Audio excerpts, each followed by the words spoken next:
సదాశివపేట్ మున్సిపాలిటీలో అవిశ్వాస సమావేశానికి రంగం సిద్ధమైంది. ఇందుకోసం ప్రత్యేక సమావేశాన్ని ఈ నెల 9వ తేదీన సమావేశం నిర్వహించనున్నట్లు కలెక్టర్ నోటీస్ జారీ చేశారు.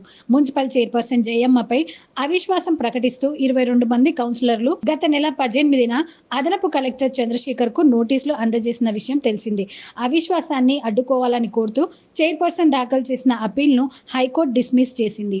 సదాశివపేట్ మున్సిపాలిటీలో 26 మంది కౌన్సిలర్లు ఉండగా పార్టీలకు అతీతంగా 22 మంది సభ్యులు ఏకమై చైర్పర్సన్ను గద్దె దింపేందుకు నోటీసులు ఇచ్చారు.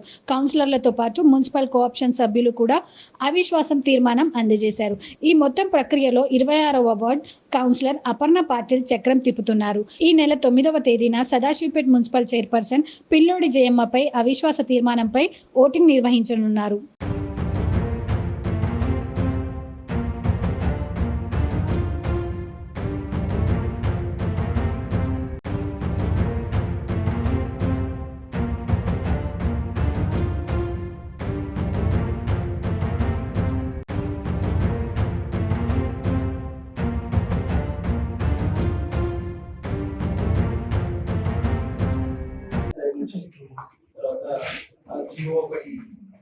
అమెండ్మెంట్ అయింది కదా, దానివల్ల ఆగిపోయింది. ఇప్పుడు 4 years కంప్లీట్ అయింది. ఒకటి డెవలప్మెంట్ యాక్టివిటీ, 2 ఆయన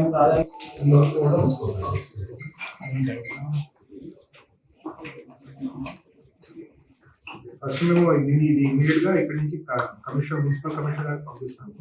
వాటికి రిపోర్ట్ దీనికి వచ్చిన తర్వాత కలెక్టర్ గారికి ప్రాసెస్ చేస్తాం. ఇచ్చిన 30 రోజుల్లోగా నిర్ణయం తీసుకోవాల్సి ఉంటుంది. సో ప్రాసెస్ ఈ రోజు ఇమీడియట్ గా స్టార్ట్ చేస్తాం.